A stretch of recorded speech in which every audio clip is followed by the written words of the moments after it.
하루하루를 살면서 어떻게 하면 조금 더 웃어 볼까 고민을 하곤 합니다.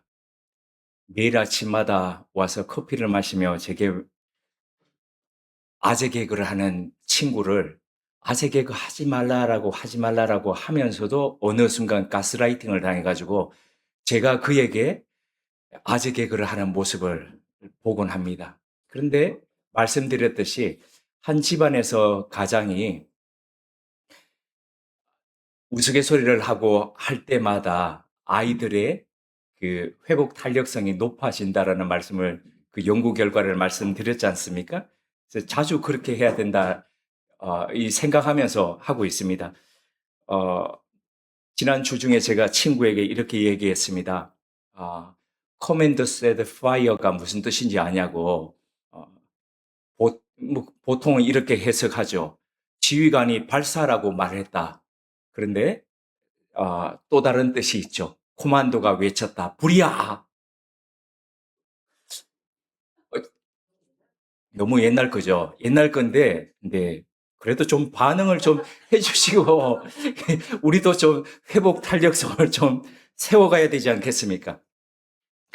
하나의 문장을 보면서도 전혀 다른 해석이 가능하고, 전혀 다른 해석이 가능함으로써 다른 적용을 하고 다른 삶을 살아갈 수 있는 거죠.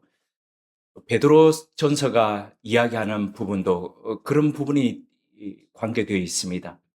똑같이 고난을 겪고 있는 그 당시에 소아시아와 여러 지역, 곧 본도와 갈라디아와 갑과 도기아와 아시아와 비두니아에 흩어져 있는 성도들, 지금의 튀르키, 터키 지역에 쭉 흩어져 있는 성도들이 다 고난을 받으면서 힘들게 살아가고 있는 그 사람들이 같은 현상 속에서도 무엇을 바라보느냐, 어떻게 해석하느냐에 따라서 삶이 달라지더라는 겁니다. 베드로는 로마 제국 안에서 낯선 사람처럼, 그러니까 나그네처럼 살아가고 있던 그 사람들, 믿음 때문에 오해받고 선하게 살려고 했지만은 손해보고 옳게 살려고 했지만 고난받고 있던 그들을 향해서 위로의 메시지, 격려의 메시지를 던집니다. 황제 숭배를 거부했다는 이유로, 우상에게 절하지 않는다는 그 이유로 사회적으로 의심받고 처벌받고 있던 그 사람들이었습니다. 그리고 가족들 안에서도 먼저 그리스도를 믿어서 불신당하고 외로운 싸움을 하고 있었고, 직장과 시장 안에서도 손해를 보는 그런 삶을 감수해야 했던 그 삶. 물론 그 당시에 베드로가 이 편지를 쓸 당시에는 본격적인 국가 단위의 핍박은 아직 시작되기 전이었습니다. 그럼에도 불구하고 인상 속에서 겪는 잦은 핍박들이 있었습니다. 끈질기게 사람의 마음을 갉아먹는 그 고난이 있었습니다. 그들에게 있어서 가장 필요한 게 무엇이었을까요? 문제가 즉시로 사라져 버리는 것, 환경이 당장 바뀌어지는 것, 손을 뒤집듯이 이렇게 되는 것이었을까요? 베드로는 다른 것을 말합니다. 그것은 바로 소망을 잃지 말라라고 이야기합니다. 오늘 본문 베드로전서 3장 13절부터 22절까지의 바로 이 말씀은 소망에 관련된 말씀입니다. 13절에서 베드로는 너희가 열심으로 선을 행하면 누가 너희를 해하리요라고 말합니다.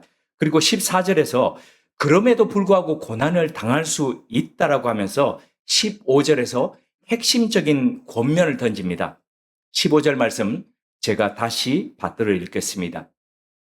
너희 마음에 그리스도를 주로 삼아 거룩하게 하고 너희 속에 있는 소망에 관한 이유를 묻는 자에게 대답할 것을 항상 준비하되 온유와 두려움으로 하라. 다음 주일에 오실 때에 우리 예전에 하던 거 한번 해봤으면 좋겠습니다. 이 말씀을 외워서 오시는 걸로.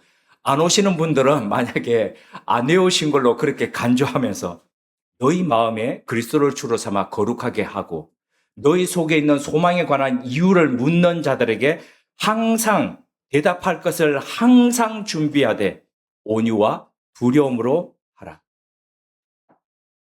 이 한 구절 속에 오늘 본문 말씀이 이야기하고 있는 우리에게 주시는 세 가지의 메시지가 다 들어있습니다. 첫 번째는 소망이 어디서 시작되는가? 두 번째는 그 소망이 고난 가운데서 어떤 의미를 만들어내는가? 그리고 세 번째는 그 소망을 따라서 어떻게 살아가야 하느냐가 말씀되고 있습니다. 그리고 베드로는 이 모든 것의 모범으로서 예수 그리스도를 들고 있습니다. 첫 번째, 소망은 상황이 아니라 중심에서 시작된다라고 하는데 베드로는 그 중심이 어딘지를 이야기하면서 이렇게 얘기합니다. 너희 마음에 그리스도를 주로 삼아 거룩하게 하고. 여기서 중요한 단어가 마음입니다. 베드로는 환경보다 고난받고 있던 그 환경보다도 마음을 지금 먼저 이야기하고 있습니다. 왜냐하면 사람의 마음을, 이 사람의 삶을 결정하는 것은 늘 사람의 중심에 있는 마음이기 때문입니다. 사람에게는 보이지 않는 왕자가 있습니다. 그 캠퍼스 생활을 할 때에 전도할 때에 늘 이렇게 사형리라고 해가지고 전도하던 거 기억나십니까? 요만한 이렇게 소책자였지 않습니까? 근데 그 소책자 안에 이렇게 간단하게 생긴 그림이 그려져 있고 마음의 자리 이렇게 해가지고 여기에 누가 앉아 있는가 그러면서 전도하던 그 기억이 납니다. 사람의 마음속에는 늘 왕자가 있고 그 왕좌에 무언가가 또는 누군가가 앉아 있다는 겁니다. 어떤 사람에게는 성공하고 싶은 그 마음이 앉아 있습니다. 어떤 사람에게는 인정받고 싶은 마음이 앉아 있습니다. 그리고 어떤 사람 마음에는 돈과 안정됨이라는 것이 그 왕자에 앉아 있습니다. 그리고 어떤 사람에게는 과거의 상처가 마음의 왕자에 앉아 있습니다.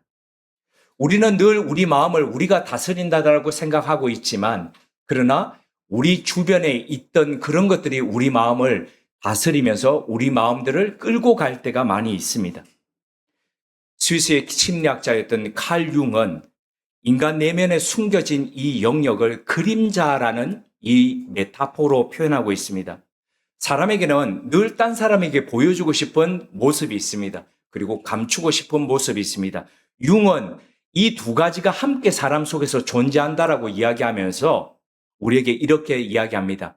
나는 괜찮습니다. 나는 문제 없습니다. 나는 흔들리지 않습니다. 그러나 그렇게 말하고 있는 우리들 뒷모습에는 흔들리는 모습이 있고 두려운 모습이 있고 그리고 힘들어하는 문제 때문에 괴로워하는 모습이 있다는 겁니다. 그리고 숨기고 싶은 분노와 상처받은 기억이 자리하고 있다는 겁니다. 버림받을까봐 두려운 마음이 그 안에 있다는 겁니다. 최근 한 드라마가 이런 인간의 모습을 보여주고 있습니다. 아마도 시리즈인 것 같은데 제가 1편 정도만 봤는데 제목이 이 부분을 말하고 있는 것 같습니다. 맨 뒷줄에 앉은 학생. 근데 맨 뒷줄이 교실의 맨 뒷줄인데 평면적인 맨 뒷줄의 교실이 아니고 계단식 강의실의 맨 뒷줄입니다. 학교 다니실 때 맨 뒷줄에 앉던 학생들은 어떤 학생들이었습니까? 수업에 별로 참여하지 않습니다. 방관자입니다. 출석만 부르고 딴짓합니다. 저희는 보통 벽파라고 이름을 불렸거든요. 걔는 벽파, 어떤 친구들은 기둥파, 기둥 뒤쪽에 이렇게 기대서 반쯤 드러나게 하고, 물론 교탁파도 있습니다. 교탁은 선생님이 침 튀기는 자리 앞에 있는 학생들. 근데 이 학생은 제일 뒷줄에 있지만은 어떤 면에서는 이런 모습이죠. 그 높은 곳에서 모든 사람들을 다 관찰하고 감시하죠. 그래서 여기에 보면 인간의 내면 안에서 감추고 싶지만은 그러나 사람들을 관찰하면서 닮고 싶고 내가 되고 싶어하는 인간의 욕망을 아마 투사하는 그런 드라마가 아닐까. 그 학생을 가르치는 교수도 보면은 아주 뛰어난 소설가가 되고 싶었지만은 인정받지 못하고 그리고 흥행하지 못해가지고 30년 전인가 한 번 소설을 썼을 뿐 더 이상 글을 쓰지 못하고 있고 학생을 통해서 대신 되고 싶은 그런 욕구를, 그런 마음을 이렇게 표현하는 아마 그런 드라마인 것 같습니다. 교실 안에는 그 모습을 보면서 우리는 사람을 쉽게 표현합니다. 판단합니다. 조용한 학생, 문제 없는 학생, 늘 웃는 학생. 그런데 마음속을 들여다보면 사실 그렇지는 않습니다. 누군가는 외로움을 숨기고 있습니다. 누군가는 인정받고 싶은 마음을 가지고 싸우고 있습니다. 누군가는 상처 때문에 괴로워하고 있습니다. 지난 학기 가운데 한 외국 학생이 바로 앞자리에서 제가 눈을 보고 있는데도 계속 핸드폰을 이러고 있는 겁니다. 제가 하지 말라고 얘기했는데도 계속 이러고 있는 겁니다. 그래서 제가 수업 시간에 가서 핸드폰을 뺐었습니다. 학생이 갑자기 막 이러면서 우는 겁니다. 나중에 마치고 난 뒤에 물어봤더니, 핸드폰을 돌려주면서 물어봤더니 외국에 있는 자기 어머니가, 고향에 있는 어머니가 심하게 지금 아프셔서 병원에 가셔가지고 당장 비행기표를 끊어서 내일 가야 되기 때문에 비행기표를 끊고 있었다는 겁니다. 얼마나 미안하고 뭐 얼굴이 화끈거리고 그러든지, 사람의 모습을 보면서 그 사람 안에 어떤 모습이 지금 상황에서 부딪히고 있는지를 모르고 그냥 이 평면적인 모습만 보고 제가 판단했다는 거죠. 사실 교실 안의 이야기는 우리 가정의 이야기고 교회의 이야기고 직장의 이야기이기도 합니다. 우리는 서로의 얼굴을 보지만은 서로의 깊은 마음까지는 알지 못하고 헤아리지 못합니다. 지금 이 시간 우리는 잠시 우리 자신을 한번 되돌아보았으면 좋겠습니다. 우리 마음의 왕좌에는 무엇이 앉아 있습니까? 누가 앉아 있습니까? 누군가에게는 풀리지 않는 관계가 그 중심에 있을 수 있습니다. 누군가에게는 어릴 때부터 오랫동안 가지고 있던 상처가, 모든 생각과 감정이 그렇게 지배하면서 있을 수도 있습니다. 융은 사람이 자신의 이 그림자를 인식하지 못할 때에 그 그림자에 잠식당한다라고 얘기합니다. 내 안에 두려움을 바라보지 못할 때에 그 두려움에 휘달린다라고 얘기하는 거죠. 모든 내 삶의 결정들이 그런 것들이 결정하도록 그렇게 방치한다라고 이야기합니다. 내 안의 상처를 바라보지 못하면 상처가 내 모든 관계를 형성해 갑니다. 그래서 예수님께서 이렇게 말씀하셨습니다. 사람의 겉모습만 보고 판단할 것이 아니라 마음을 보고 판단할 것이라고 이야기하시면서, 사람을 더럽게 하는 것이, 사람에게 먹는 것이 사람을 더럽게 하는 것이 아니라 사람에게서 나오는 것이 더럽게 한다라고 얘기했죠. 그러면서 진짜 문제는 겉이 아니라 속이라고 말씀하십니다. 그리고 그 마음의 자리를 향해서 당신께서, 주님께서 마음의 중심에 들어가고 싶다라고 하셨습니다. 베드로가 이렇게 말합니다. 너희 마음에 그리스도를 주로 삼아. 이것은 마음의 왕을 바꾸라는 말입니다. 두려움이 왕이 되지 말게 하라는 말입니다. 상처가 왕이 되지 말게 하라는 말이죠. 성공이나 인정받고 싶은 것이 왕이 되지 말게 하라는 겁니다. 그리스도를 왕으로 삼으라는 것이죠. 여기에 바로 소망의 첫째 비밀이 있습니다. 소망은 환경이 좋아져야 생기는 것이 아닙니다. 소망은 내 마음의 왕좌에 누가 앉아 있느냐에 따라서 시작됩니다. 심한 폭풍이 몰려와도 그 폭풍 너머에서 폭풍을 주관하고 계시는 그분을 우리가 신뢰할 때에 폭풍에 휘둘리지 않습니다. 언젠가 오래전에 20년도 더 된 것 같습니다. 봤던 한 그림이 굉장히 인상 깊게 남아 있습니다. 제목이 평안이었습니다. 근데 평안인데 그 그림 평안이라 그러면 우리는 아주 넓게 펼게 펼쳐진 초장과 막 흐르는 시냇물 이런 거 연상하지 않습니까? 그런데 캄캄한 그 밤에 폭풍이 몰아치는 그 바닷가의 절벽이었습니다. 그 절벽에 새 둥지인데 어미새가 이렇게 품고 있는 바로 그 장면이었습니다. 그 속에서 아기 새들이 어미새의 그 둥지 안에서 포근하게 자고 있는 모습이 제목이 평안이었습니다. 폭풍보다도 상처보다도 더 큰 분이 내 마음의 중심에 계신다면 우리는 흔들리지 않고 무너지지 않는다는 거죠. 두 번째입니다. 소망은 고난 가운데서 의미를 발견하는 것입니다. 베드로는 계속 이렇게 이야기합니다. 너희 속에 있는 소망에 관한 이유를 묻는 자에게. 왜 베드로는 소망의 이유를 묻는 것일까요? 왜 이 이야기를 하는 것일까요? 고난이 인간에게서 가장 먼저 뺏어가는 것이 뭐냐면은 바로 이 소망이거든요. 고난 자체가 이 무섭다기보다는 고난을 겪으면서 사람이 뭘 잃어버립니까? 소망을 잃어버리는 겁니다. 왜요? 고난의 의미를 발견하지 못하니까요.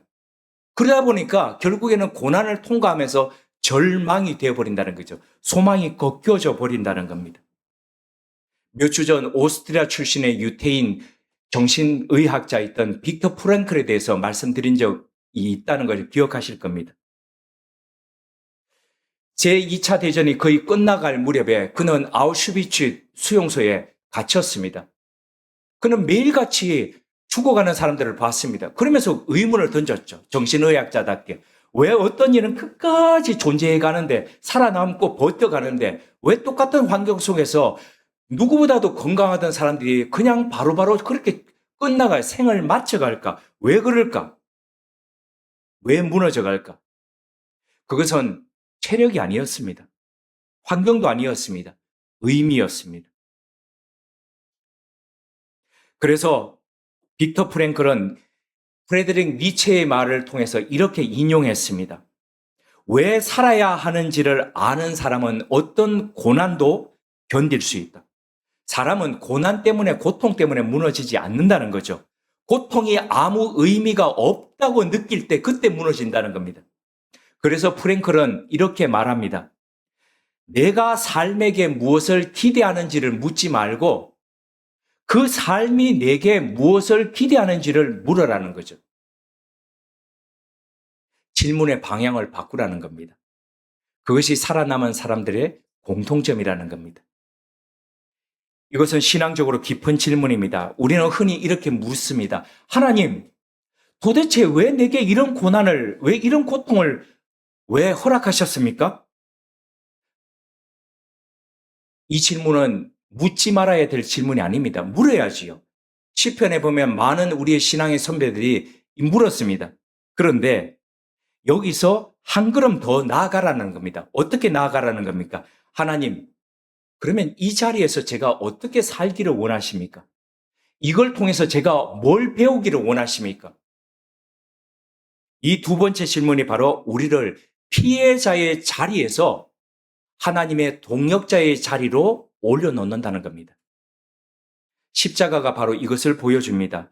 십자가는 실패처럼 보였습니다. 제자들의 눈에 그것은 끝이었습니다. 그러나 하나님은 바로 그것을 끝이라고 했던 그 고통과 고난의 자리를 새롭게 바꾸셨습니다. 죽음처럼 보였지만 생명이 되었고 패배처럼 보였지만 바로 그게 승리가 되었습니다. 오늘 본문 18절은 바로 이것을 말합니다.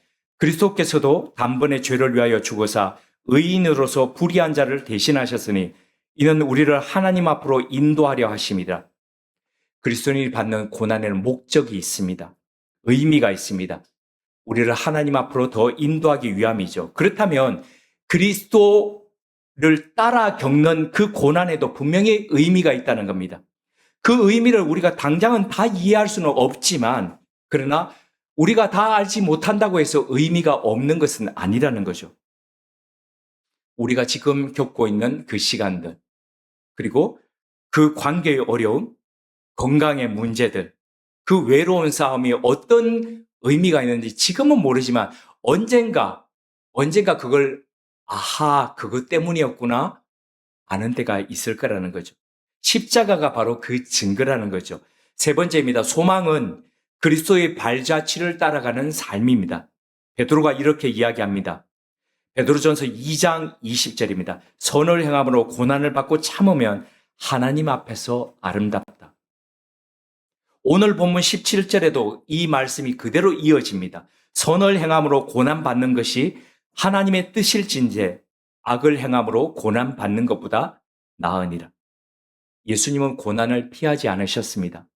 욕을 당하셨지만 욕하지 않으셨죠. 고난을 당하셨지만 위협하지 않으셨습니다.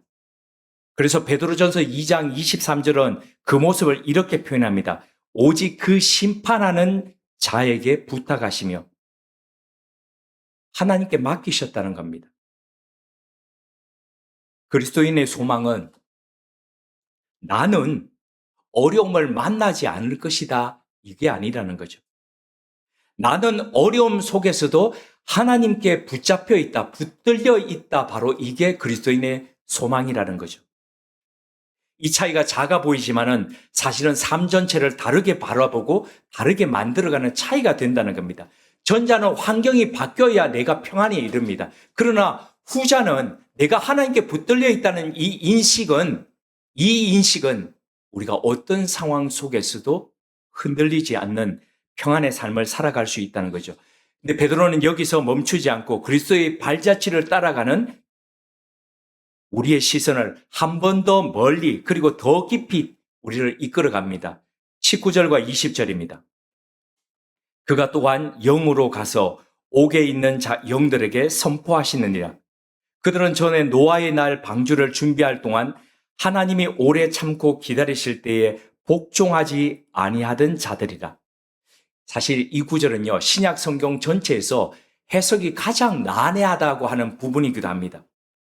마르틴 루터조차도 이 말씀은 신약 성경 가운데서 가장 모호하고 그리고 베드로가 정확히 무엇을 얘기하는지 나 모르겠다. 이 종교개혁을 일으켰던 이 위대했던 신학자조차도 이렇게 표현했던 부분입니다. 옥에 있는 영들이 누군지, 그리스도께서 언제 그들에게 가셨는지, 교회의 역사 가운데 여러 가지 해석이 있습니다. 오늘 우리 신앙 고백을 할 때에 그 교동문을 하고 난 뒤에 신앙 고백으로 사도신경을 하셨잖아요. 근데 사도신경을 하셨는데 이 참 묘한데요.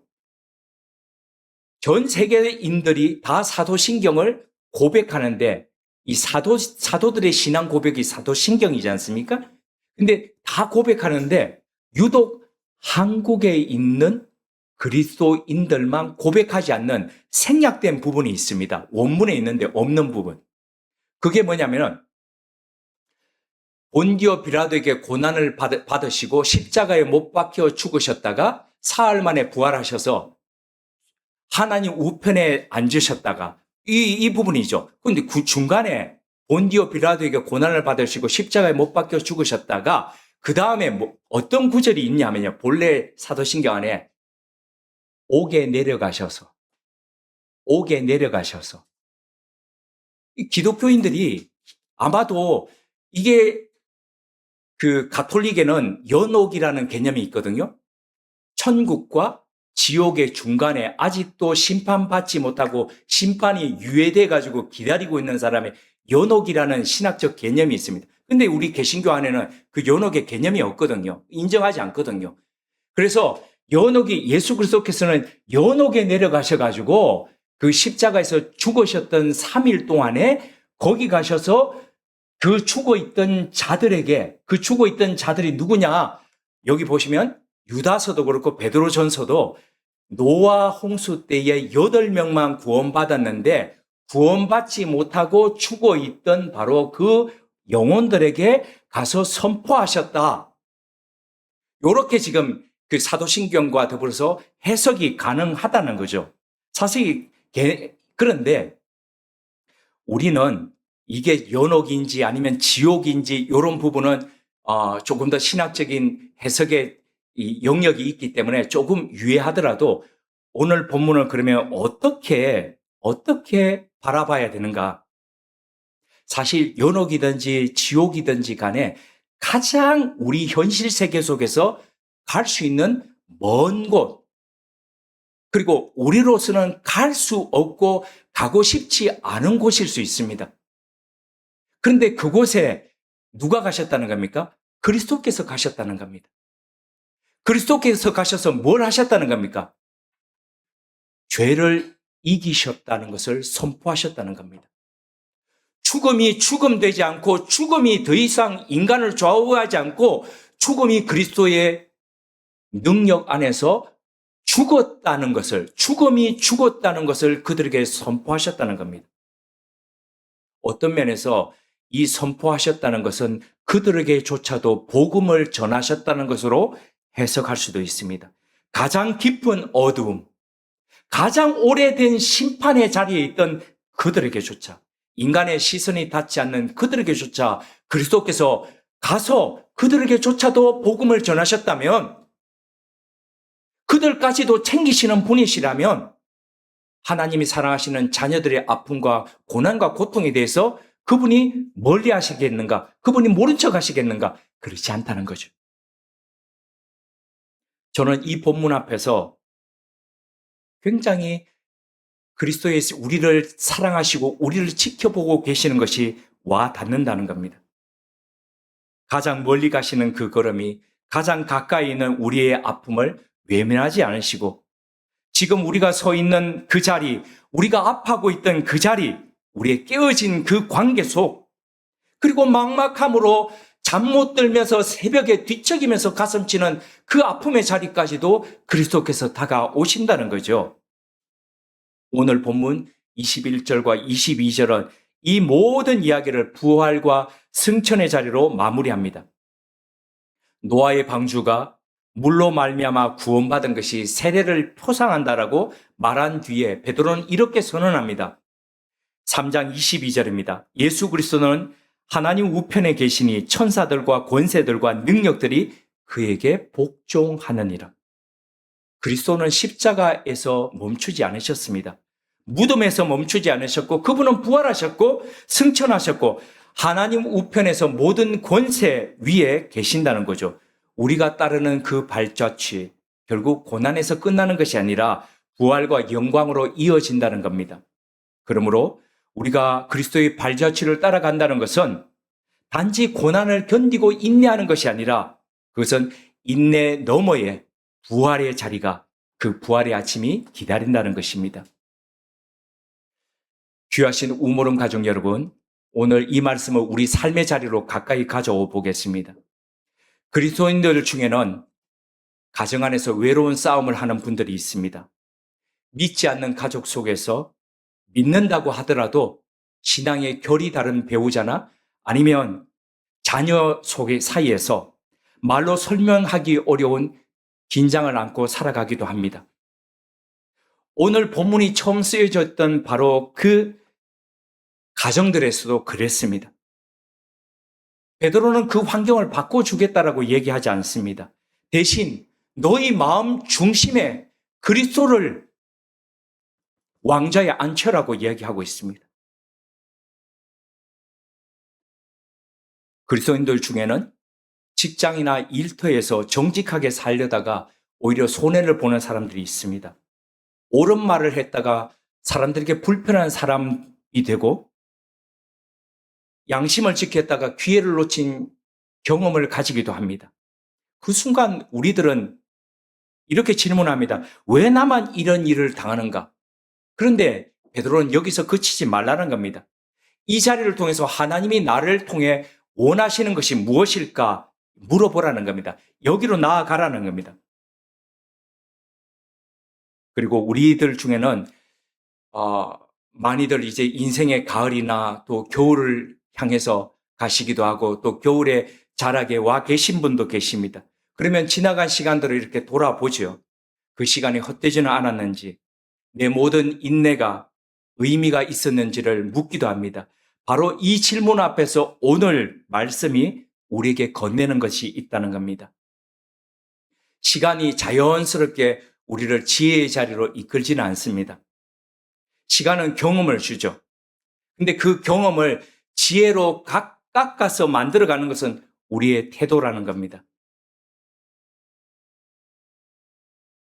지혜라는 이것은 인생의 경험을 가지고, 원석을 가지고 우리가 어떻게 바라보느냐에 따라서 다르게 보이고 다르게 깎여져 갈 수 있다는 겁니다. 이 몫은 우리의 몫이라는 겁니다.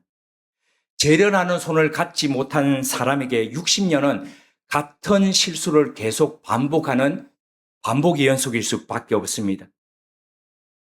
그러나 믿음의 사람은 다르죠. 고난을 지나면서 배우고 상처를 통해서 깊어지고 실패 속에서 더 하나님을 깊이 만나게 되죠.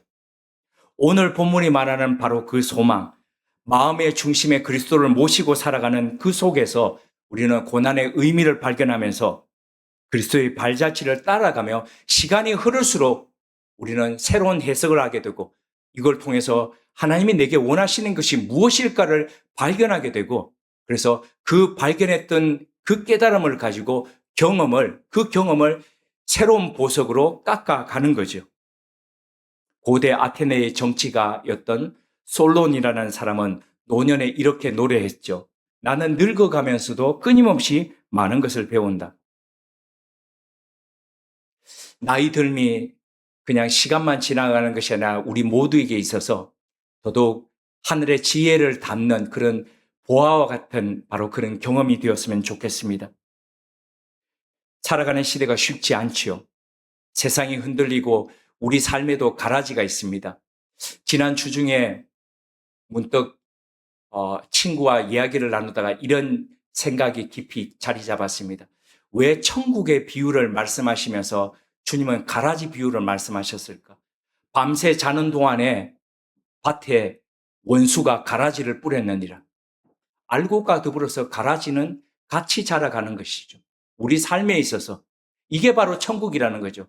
내가 원치 않는 것, 내가 거부하고 싶었던 것, 내 밭에는 좋은 것만 자라기를 바라는데 그런데도 불구하고 원치 않는 것이 얽히면서 같이 자라간다는 거죠. 주님은 바로 그 시안을 두고 계시는 겁니다. 그 속에서 우리가 어떻게 해석하면서 어떻게 몸부림치면서 어떻게 주를 바라보면서 주를 따라가는지 주님은 그걸 보고 계신다는 겁니다. 상처보다 은혜를 선택하고 두려움보다 믿음을 선택하고 절망보다 그리스도를 선택하는 사람으로 그리고 그 선택 속에서 소망을 가지고 살아가는 우리 서로 격려하면서 살아가는 믿음의 공동체 되었으면 좋겠습니다. 함께 기도드리겠습니다. 하나님, 흔들리는 세상 속에서 이 복잡한 세상 속에서 그리스도를 마음의 중심에 담아 우리에게 소망을 묻는 소망의 이유에 대해 묻는 사람들에게 항상 대답할 것을 준비하는 사람으로 그렇게 살아갈 수 있도록 도와주옵소서. 사랑하는 하나님, 여기 있는 우물원 가족들에게 주의 은총을 베푸셔서 서로 격려하면서 서로 의지하면서 믿음의 아름다운 역사를 만들어가게 하시고 우리 속에 일어나고 있는 여러 일들 속에서 왜 하나님 이런 일을 허락하셨습니까? 여기서 묻는 것에서 그치지 않고 더 나아가 하나님 이걸 통해서 하나님이 내게 원하시는 것이 무엇입니까? 묻는 사람으로 그리고 그리스도와 더불어서 그 길들을 걸어가는 그리스도의 발자취를 같이 만들어가는 그런 사람으로 자리 잡을 수 있도록 도와주옵소서. 그런 소망의 사람으로 우리를 세워주시고 우리의 공동체가 그런 소망의 공동체 될 수 있도록 도와주옵소서. 예수님 이름으로 기도드립니다. 아멘.